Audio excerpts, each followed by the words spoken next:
Welcome, everyone, to Telling the Story of Your Research Impact with Bibliometrics and Altmetrics for Promotion and Tenure, being brought to you today by the ACRL University Library Section Professional Development Committee. We're delighted to have you and our presenters here today. My name is Jane Hammonds. I'm co-chair of the committee, and I will be moderating this program along with my colleague, Colleen Quinn, my fellow co-chair. And this is one of an ongoing series of online programs that is sponsored by our committee. And we'll have a link to those programs that we have sponsored in the chat.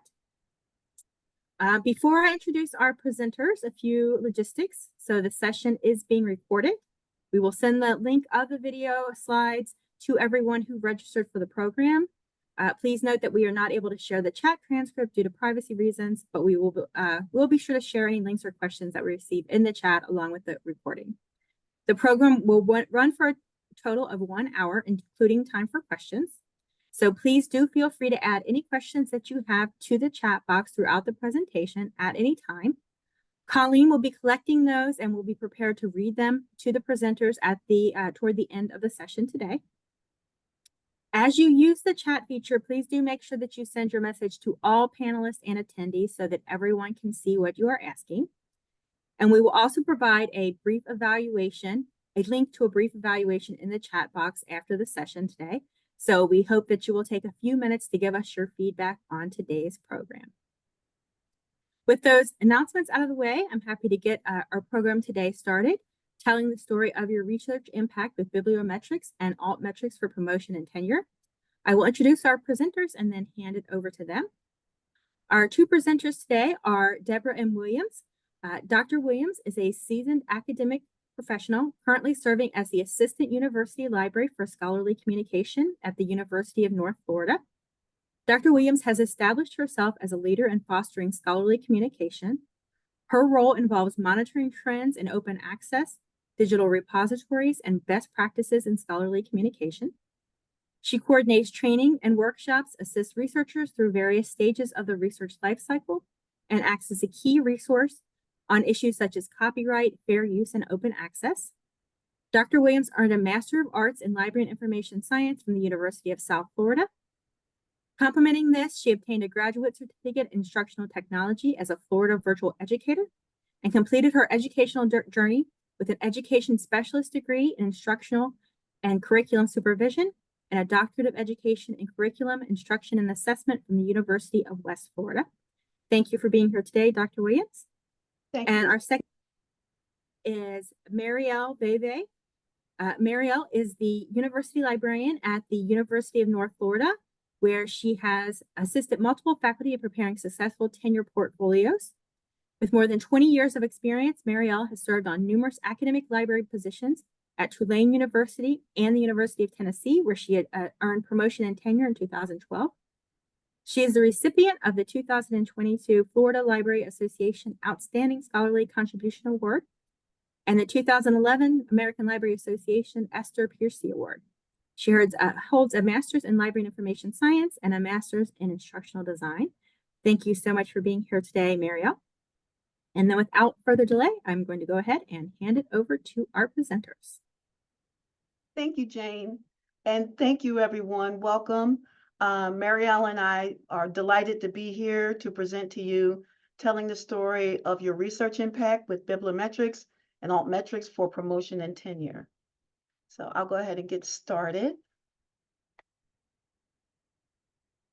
So one thing before we really get into it, I'd like for you to keep in mind is that when we're talking about impact factors and crafting your dossier narrative, you want to use the ones that are the most useful to you in your dossier. We'd really like for you to think about metrics as not being a one-size-fits-all approach. The metrics that you choose should not be considered in isolation, but rather as part of the entire story of your research. Always use a number of metrics alongside the other qualitative factors like the journal's aims and scope, its readership, and review some of the past content that's published in the journal when you're deciding to publish in it. And then you also want to use the information that documents the impact that you want to demonstrate in your promotional dossier. So think about those things, and we hope that you'll keep these in mind as we go through this presentation and as you walk away with the information that we're providing today. With that being said, today we would like to give you an overview of the different types of metrics that most commonly are used to report research impact and promotion dossiers. So bibliometrics are considered traditional quantitative methods of measuring research impact. And then alternative metrics are non-traditional alternative methods of research impact, which complement bibliometrics. But both types of metrics are used to tell the story of research impact in a variety of different disciplines. So we will be going over the author level metrics, article level metrics, and journal level metrics, work level metrics, and then other metrics. And as you can see, we have divided them into 5 main categories. So the first 3 will be the bibliometrics that I just mentioned, followed by the work level metrics and other metrics, which are considered alternative methods.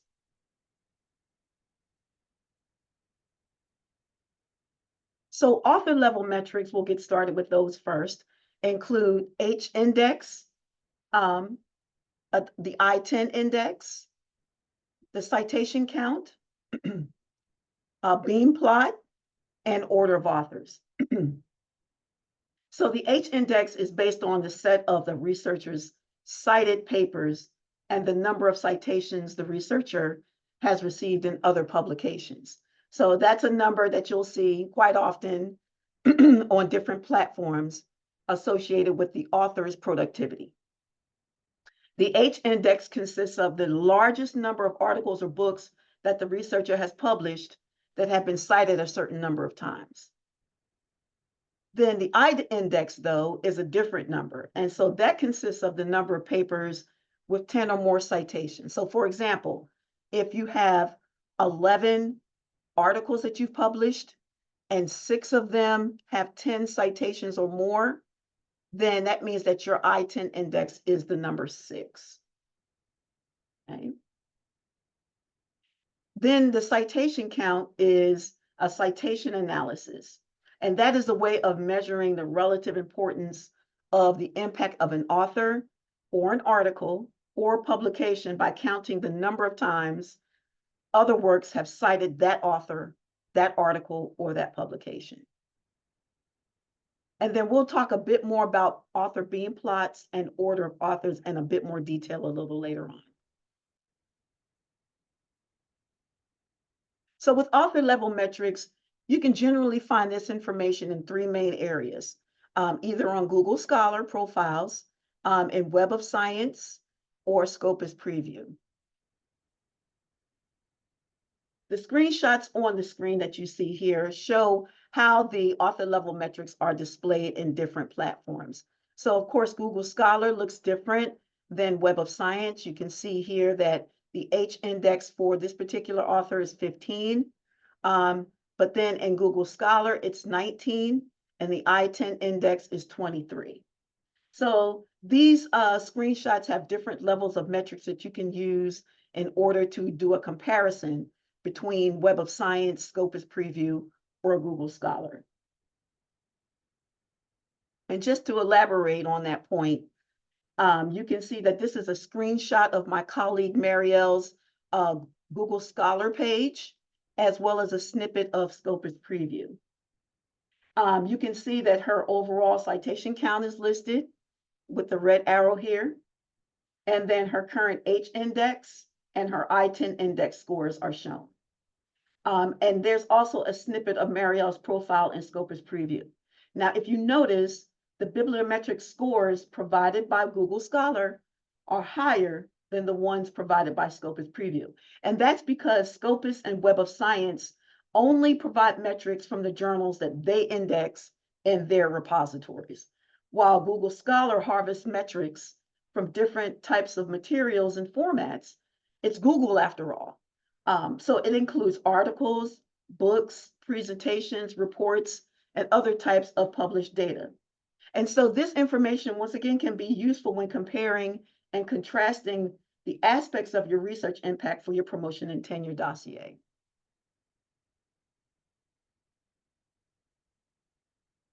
Now, I mentioned another author level metric called beam plots. And beam plot gives you a picture of the researcher's performance over time.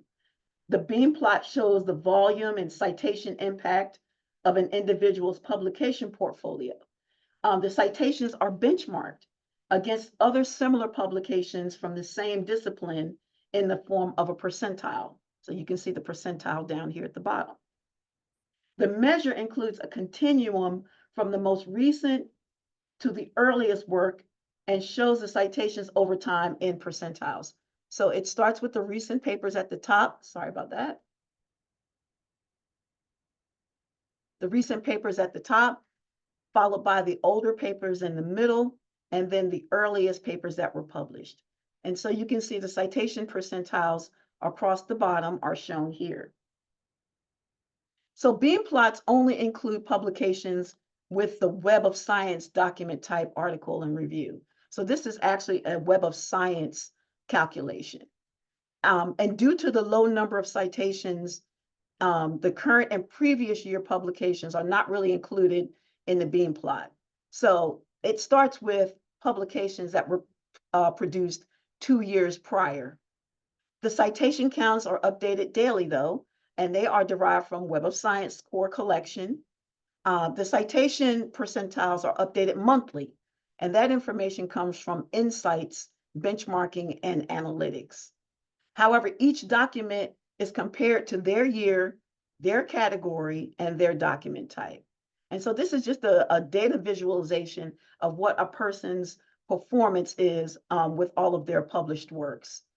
Each dot on the beam plot represents a publication, and its position corresponds to its year of publication, its normalized citation percentile, either 0 to 100, and then a score of 90 means that a paper is among the top 10% most cited publications of the same year, of the same publication type, and the same subject area. And a score of 50 indicates above average citation performance. So this is a lot of data, but it can be useful in being able to determine what your research impact is as an author.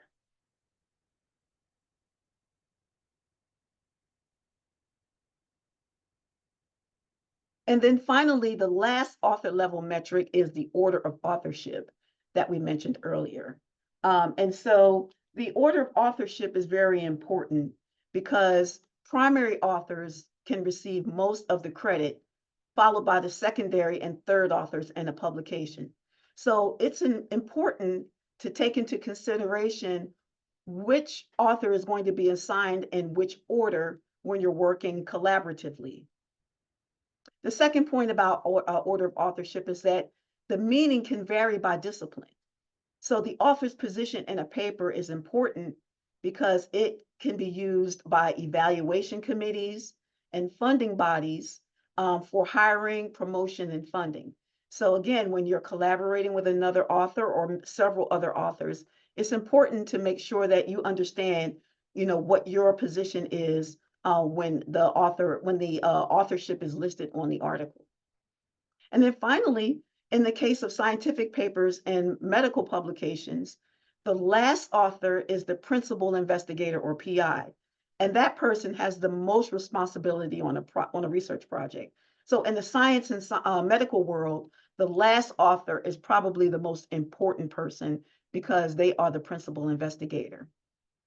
Over on the left-hand side, you can see a screenshot of one of Marielle's articles. At the top, you can see that she's listed in the first position here, followed by Melanie. And then in Web of Science, a second article that they produced together, Melanie is in the first position and Marielle's in the second position. So it's important to document, the number of times that you are the primary author when you're working collaboratively, and then beforehand, making sure that you both understand the order of authorship and how that may impact your promotion and tenure dossier.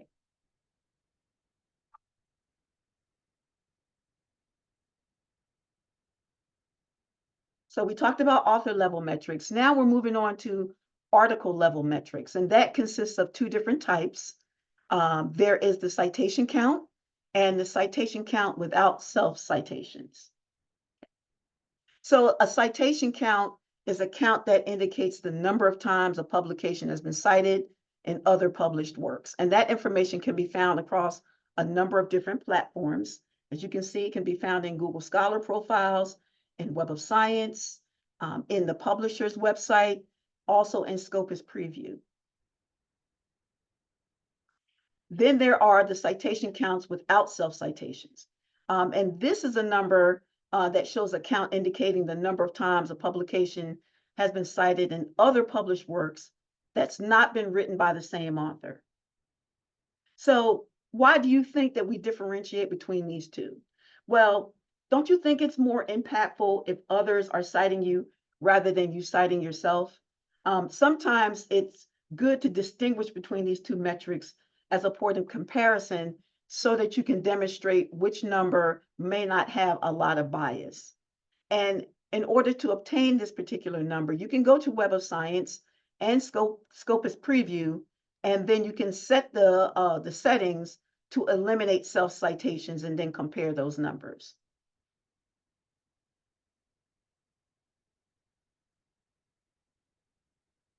All right, so article level metrics, again, are very interesting, a way to be able to demonstrate research metrics and your research impact.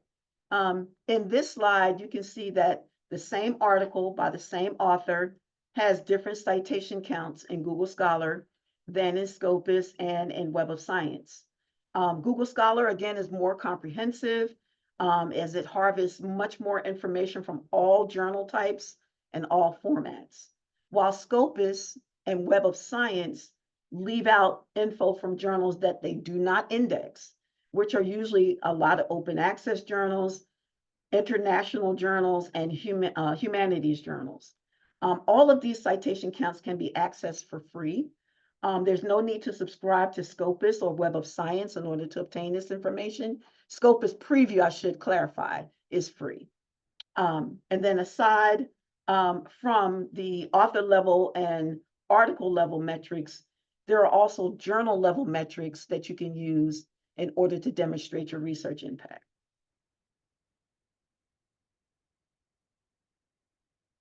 So journal level metrics is the third level of bibliometrics.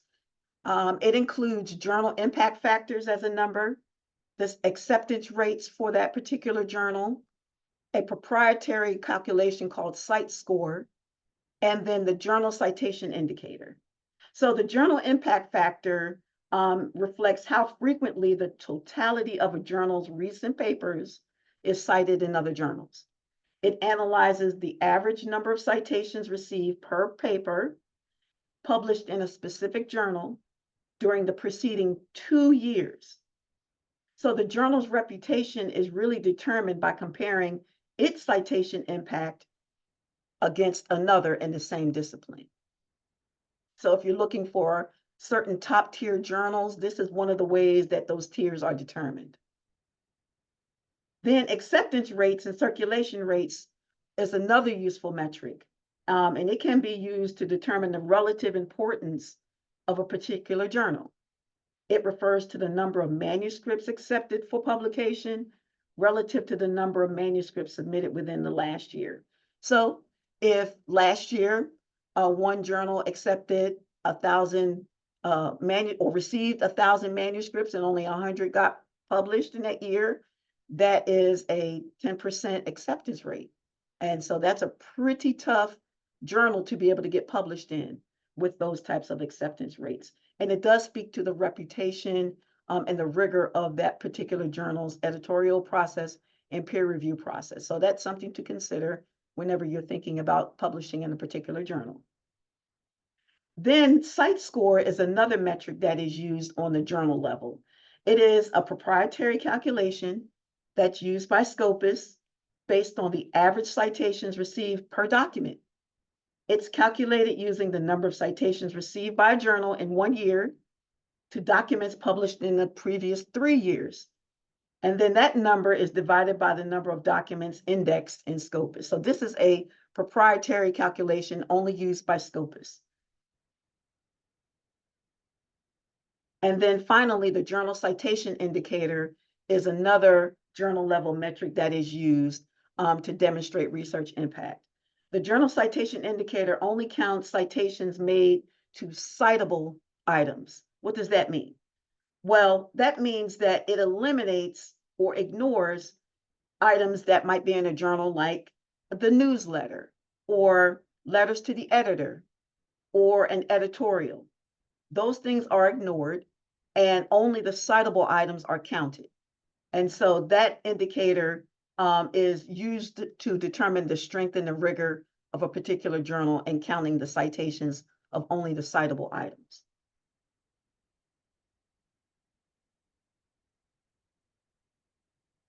All right, and so some of the sources of these metrics that I just mentioned can be found in the journal citation reports, Cabell's Journalytics. You can also go to the publisher's website, or you could go to Ulrich's on the web.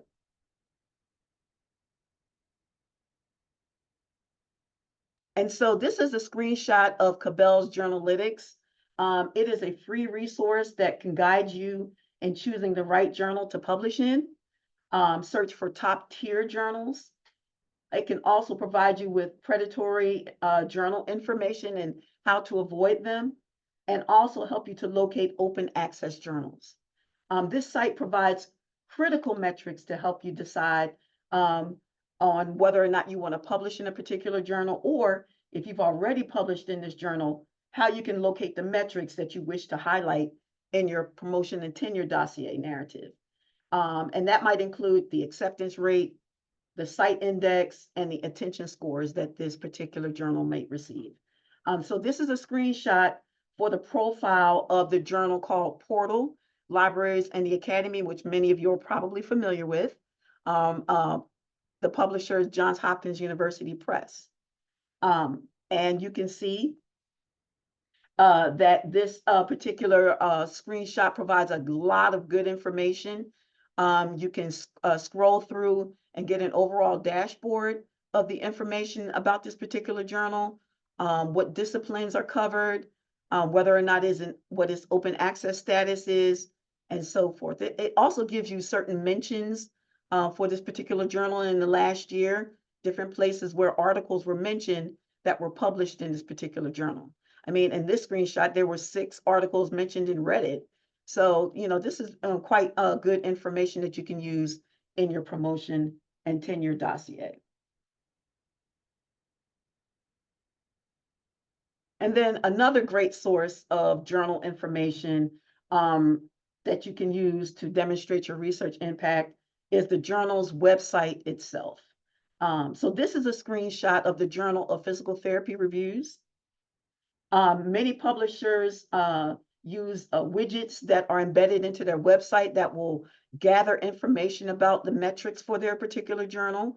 And as you can see here, this particular journal's website gathers information about its usage and downloads. It also provides information about the journal impact factor and the site score and the acceptance rate. And so again, you know, site score is that proprietary calculation that was based in the Scopus database. And although its coverage is wider than some of the other indexes, Scopus is very selective as to which journals are included. So this means that there will be some references that are not considered in this particular site score calculation. Okay, so we've talked about bibliometrics, which are mostly quantitative measures of research impact. And now, after covering these bibliometrics, I'm going to hand things over to my colleague, Marielle, who will discuss altmetrics in more detail. Marielle?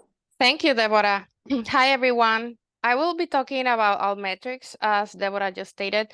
First of all, altmetrics are alternative, non-traditional methods of showing research impact that are based on the social web. They are used to complement traditional bibliometrics. They show impact of a person or work in any format, including articles, books, presentations, websites, and etc. Next.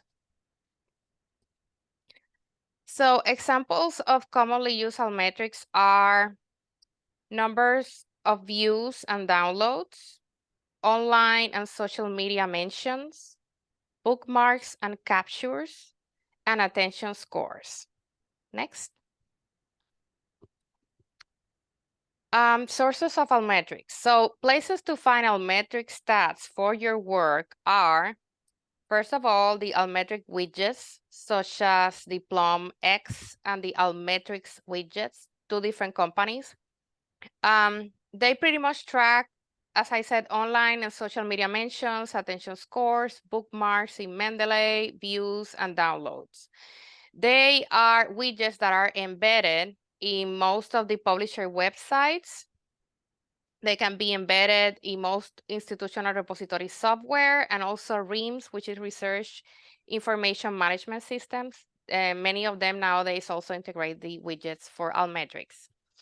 In here, you can see examples of how the widget for the Altmetric company looks like versus the one on Plum X.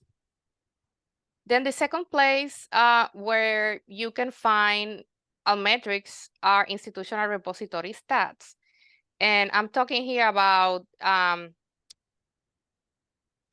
software that have been integrated into the institutional repository, and they track additional Altmetrics besides the widgets. And you can see those examples in the digital institutional repository software called Digital Commons and the one called DSpace. Next slide.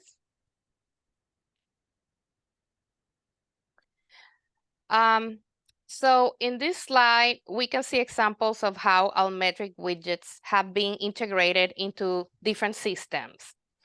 On the left side, we have two articles displayed in their respective publishers' websites, Elsevier and Taylor & Francis. While at the right side, we have an example of a work displayed in an institutional repository webpage.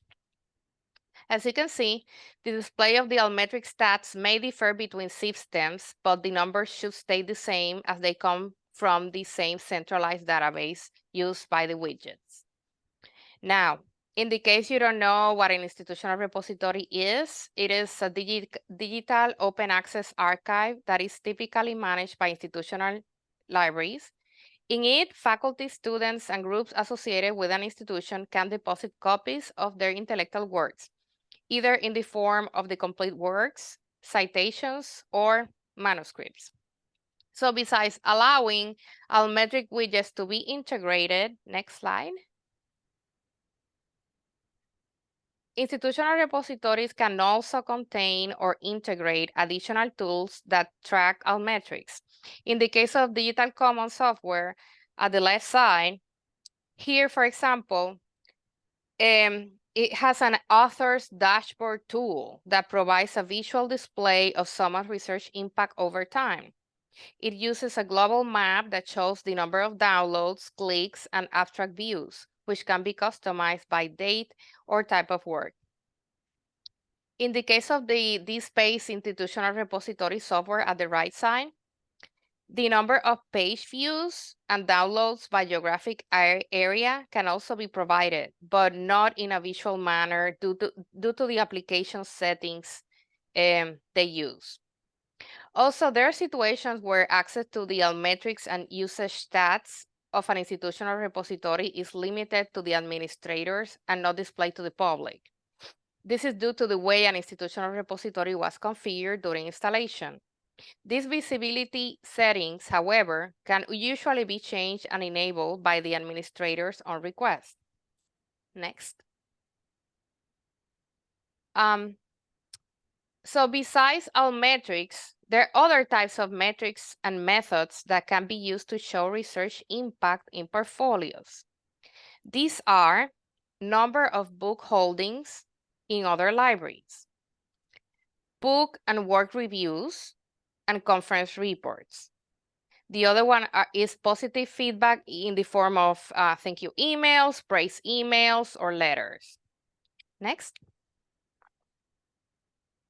So These other type of metrics and methods can be tracked by using, first, the WorldCat database or OCLC to get the number of books and work holdings in other libraries. In the case of presentations and book or word reviews, you can use professional journals and or newsletters. And thank you emails or letters received over time. That's a third source for this type of praise. Next. So the first one, the WorldCat database, is the world's largest, most comprehensive catalog of library holdings around the world. It shows the number and names of the libraries worldwide that hold your book or work. It doesn't track articles, just published books or works that already have a bibliographic record created in there. So if you get a book published or a work published, make sure that it gets a record established in OCLC right away. That way you can start tracking who's buying your book and who has it. Next. The other place to find other types of metrics are book and word reviews, positive reviews that your work, which are typically found as articles, columns, or reports in professional journals and newsletters. These reviews are done for some book titles, software, and other types of work. In addition, conference reports can provide attendance rates and reviews of your presentations. I've seen that a lot. Can be very useful. The next slide. Finally, the last place I've seen used in many portfolios is positive feedback. Any other form of positive feedback your work has received over time, usually in the form of thank you or praise emails or letters.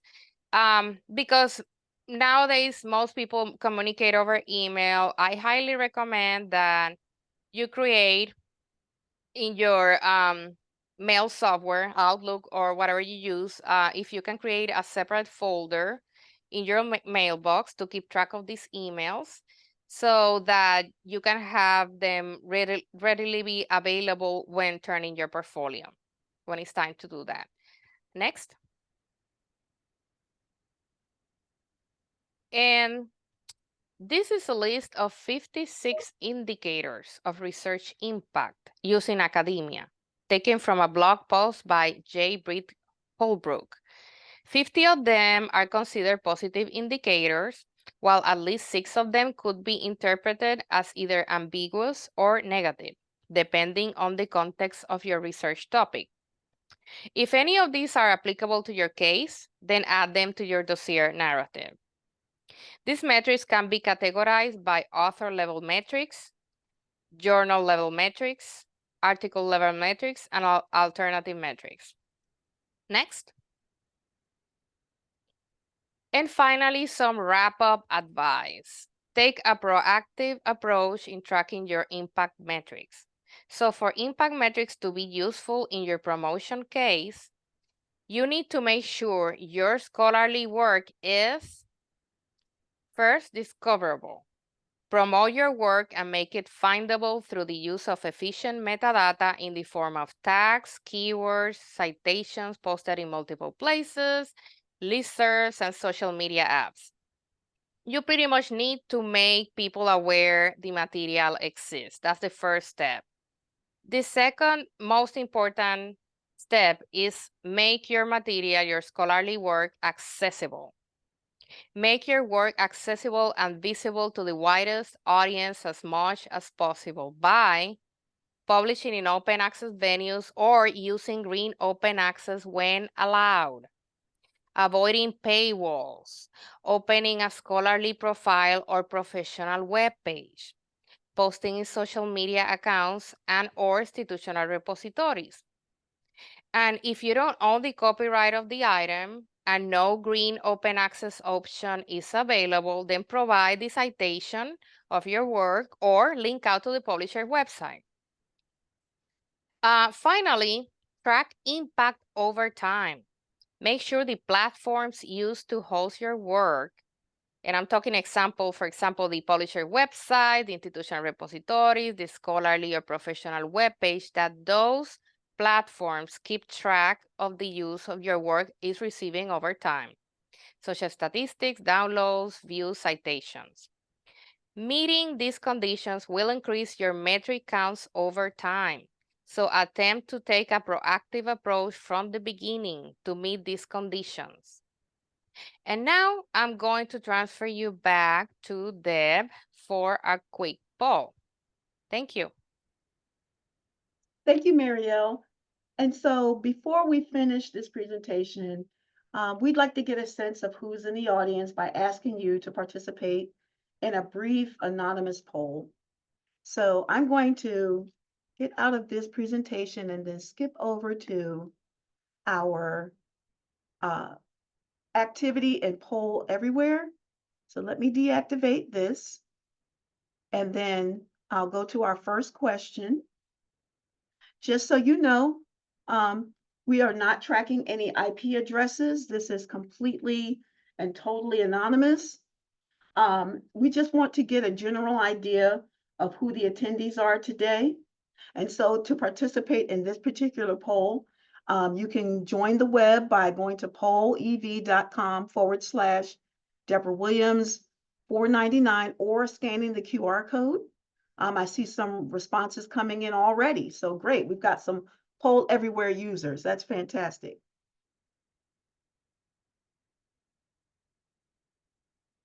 It looks like a good number of you are already non-tenure track librarians.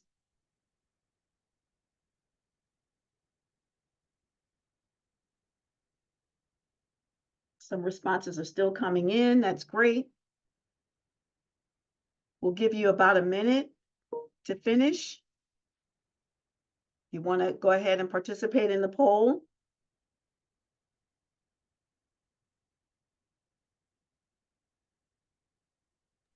Deborah, we do hear from a participant saying that the poll is full and will not allow more response bits. I see. Okay. Well, we'll go ahead. Thank you very much for attempting to participate. Thank you for that. So it looks like the majority of you that were able to participate were mostly non-tenure track librarians. And so that's pretty interesting. It's pretty even though, some tenure track, non-tenure track librarians, which is a really interesting number, because we were hoping that the presentation information would be helpful to both those seeking tenure and also those who have a promotional platform that's non-tenure track. Okay, well, great. Thank you so much for that information. So I'm going to deactivate this one and then move over to our next question and then activate that one. So as many of you that can participate, go ahead and click on Poll Everywhere. Get rid of that. Go away. Go back to Zoom. Not sure why. Okay, there we go. All right, can everybody still see all the information? It looks like many of us are assistant librarian, 40%.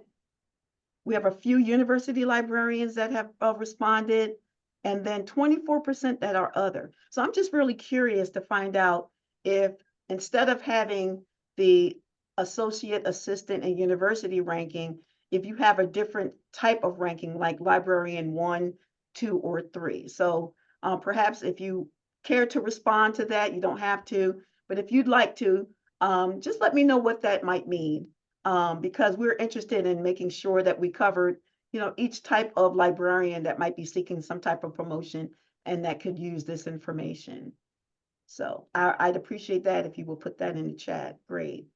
Well, thank you very much, everyone, for participating in the poll. I'm going to go ahead and switch back to our presentation because we're wrapping everything up. And if you have any questions, You can put them in the chat. We're keeping track of those. Also, our contact information is listed here on our final screen, as well as we've provided a link to our library guide for the University of North Florida faculty resources, which includes a great deal more information about alternative metrics and bibliometrics. There are videos that you can watch. There's a glossary of terminology that will explain all of the metrics in more detail. There's also a recording of another workshop that might be useful to you as you approach that deadline of completing your dossier case. So if you would like to, go ahead and check out our library guide. You can bookmark it and save it to review a little bit later. And so now I'd like to open up the floor for any questions, because we've got about 15 minutes left in the in our time together. Are there any questions? I see in the chat, Maria Deptula asked about, I noticed that not all these metrics are reported in all citation databases. What if we only have access to Web of Science, Scopus, and Google Scholar? Actually, those three are the ones that provide most of the citations. If you're, can you be more specific on which ones? Because I'm looking at the author level metrics. We listed here the H index, the I-10, and the citation count. There, Deborah, if you can scroll to slide 6. Okay. So I can show her.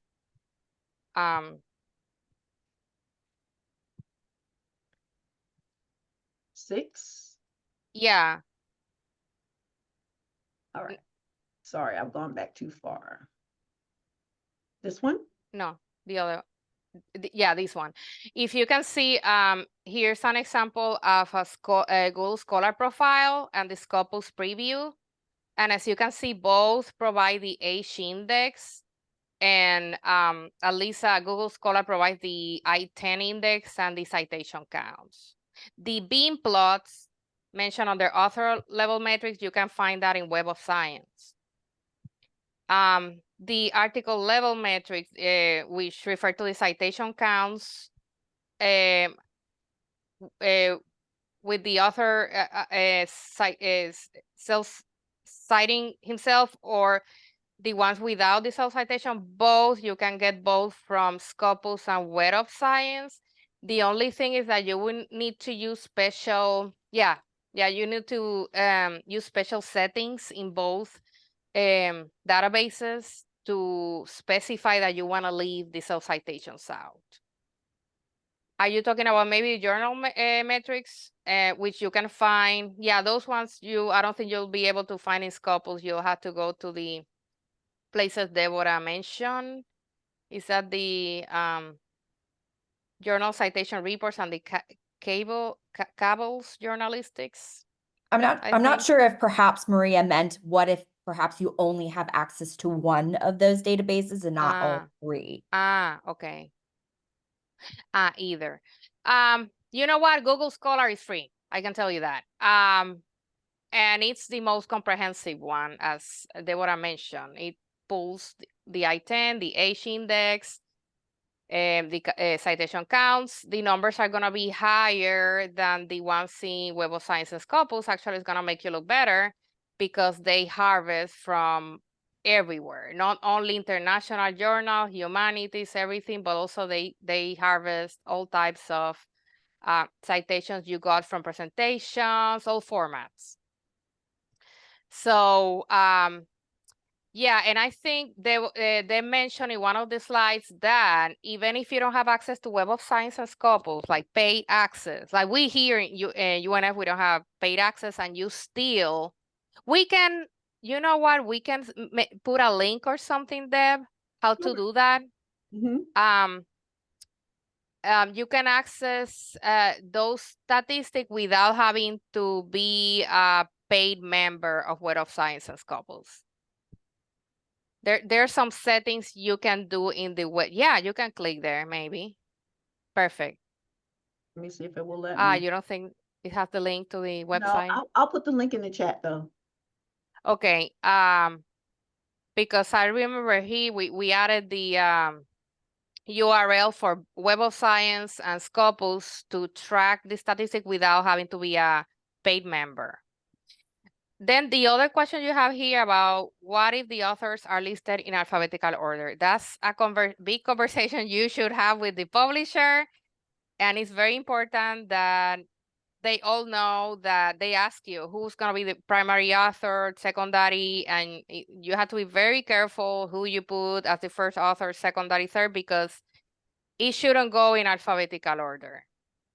You should state who in your group decides to go first, second. That's a conversation you have to have with your other colleagues. But that's something that is well known in publishing, that the first author receives more credit than the second one, than the third one, and they shouldn't be listing by alphabetical order. They should consult with the authors on who they want to select as the first, second, third author. And I think that answered that. What else we have here? Trying to go through. Were there any other questions? Yeah, so I did see a question, perhaps meant probably for the entire group here, suppose just for presenters, but there was a question of, has anyone used Scimago journal and country rank? I'm not sure if that is something that you two are familiar with or not. So I anticipated this question.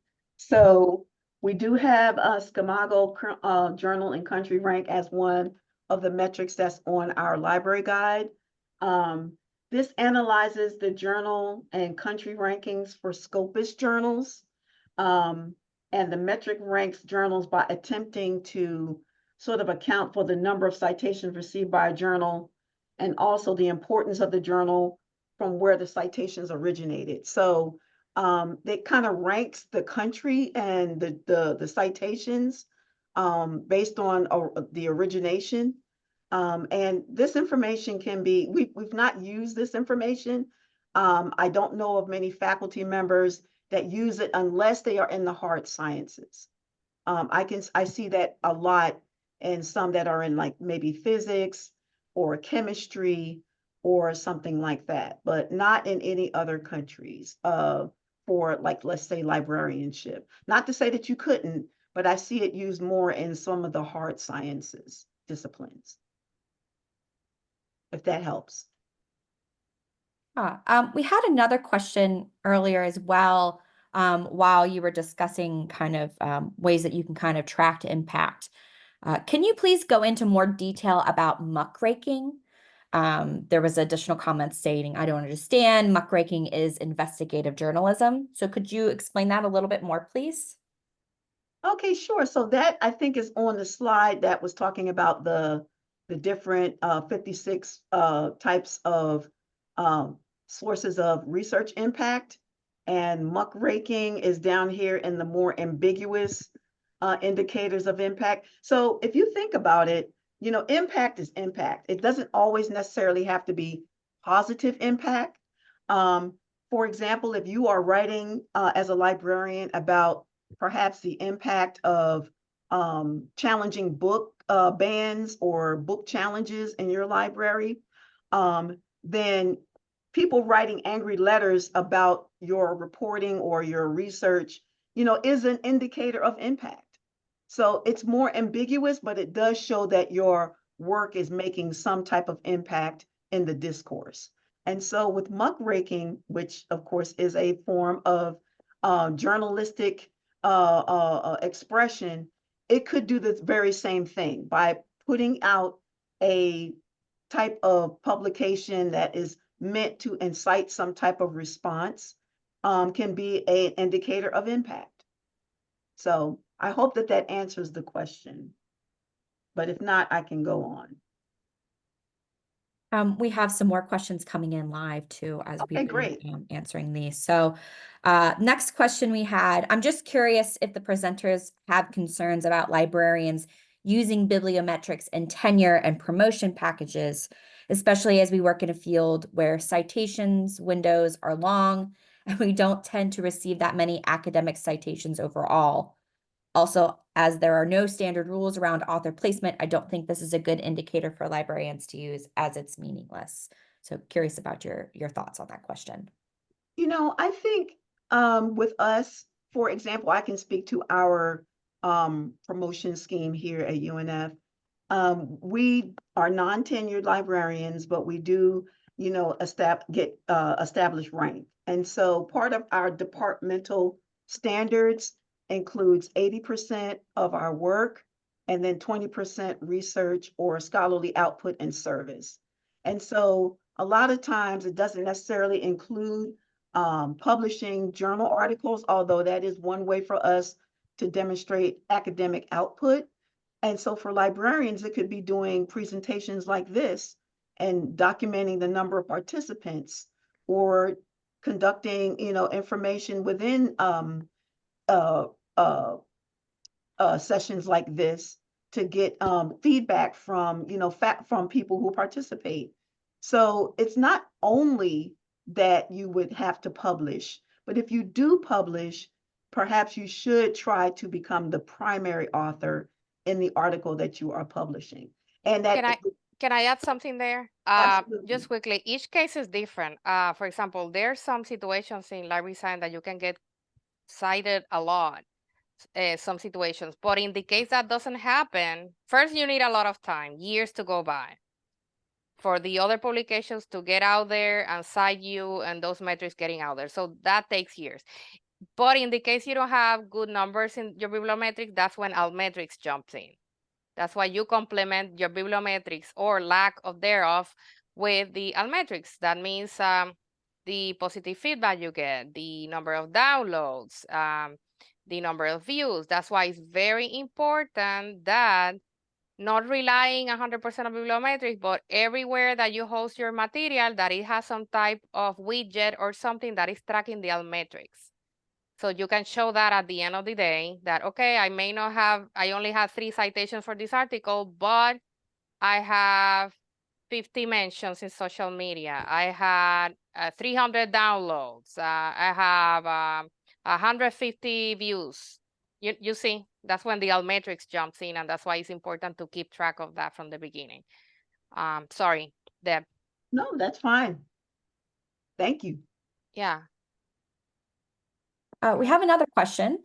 More and more funding sources and journals are asking authors to share their data. What are the metrics that have been used to track the use of research data? I can jump here quickly and say that, for example, DC data, that's a repository for data. Usually they integrate, they have inside the software some type of metric. At least they can record how many downloads you got for that data, how many views, all that. The other option you have in addition to that is maybe in your Google Scholar profile or your RIMS research information profile, adding that data as an additional one of your other scholarly works, and then see if you can get citations, bibliometric from that. But usually the software for data has some type of tracking system there that they can provide you with statistics.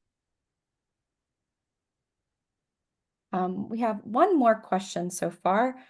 Are there books or articles that address the validity and reliability of research impact metrics? Yes, there is a lot of research out there that talks about the validity of it. In fact, there is a great discussion that's happening now about the over-reliance on some metrics and how there can use different types of indicators as to research impact versus the traditional standard bibliometrics. If you are publishing in, let's say, open access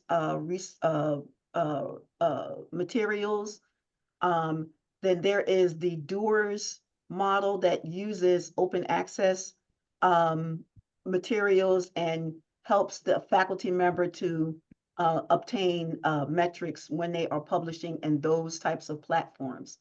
So it's not necessarily that these bibliometrics that we went over today are obsolete, but there is a great discussion about how we should be looking at different ways to show research impact. And I do have a reference page here on the presentation. And there is an article that talks about the different research methods and different things that can be used. A case study, for example, here that was published in 2017 that supports research impact metrics in academic libraries. And this case study really talks more or less about the traditional bibliometrics, and then it also introduces some other metrics that can be used, particularly in the case of libraries. So that's a great question. It might be good. I'm not sure if the two of you would like to share your slides or not, but at the very least, perhaps what we can do is we can share this reference list out with the recording information. Absolutely. We do have, I just say a second one came in. We have 2 more questions. So Okay. we have a couple more minutes. Let's see if we can get through those. All right. Another question was, ResearchGate keeps track of who viewed your articles or writings. These results are offered for money. Is that a valid bibliometric? I just want to say quickly, you shouldn't be paying a penny to anybody for that. As I mentioned, nowadays the publishers of your articles usually they have the Altmetric widgets installed in the publisher website. So if you track your article from the publisher website, they should provide you Altmetrics there, right there, PlumX. What's the other place I mentioned? If you have a copy of that article or the green version, green open access version, they should provide the statistics too. But I don't think you should pay for that. That's a third software. And one last thing I want to mention is that we do have our library guide, faculty resources. It's listed here in the references because I did refer to it for the beam plot slide, but it also provides you with hyperlinks to all of the source, the sources that we provided to where you can get these metrics. And many of them, if not all of them, are free to access. So you should not be paying, you know, ResearchGate or academia or any of those other types of sites in order to glean metrics for your research. We had one last question I want to try to sneak in here right before we conclude. Is there a source someone can suggest on author orders in different fields? Marielle, do you want to speak to that? I think you mentioned something that the exception is science or engineer, something like that, that you mentioned, Deborah. Yes, so the exception is science, hard sciences, and medical research. If you have a principal investigator, specifically if you have original research that you're conducting, the PI or principal investigator is usually listed at the very end. That's the last person that's listed in that type of research. Other than that, it really is between you and the other collaborators as to who should be the primary. And a lot of times, you know, it's, you know, the person who is doing the bulk of the work. Maybe somebody decided to split up the work through writing, drafting, researching. So that really does depend on the authors that are collaborating together in other disciplines.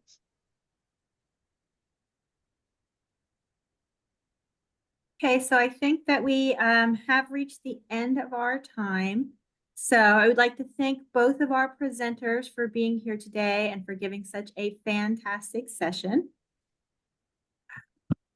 So as we wrap up, just a few things to keep in mind. So in addition to our presenters, I would also like to thank Eloa Sharp and Brian Lim from ACRL for their help in making this presentation happen today.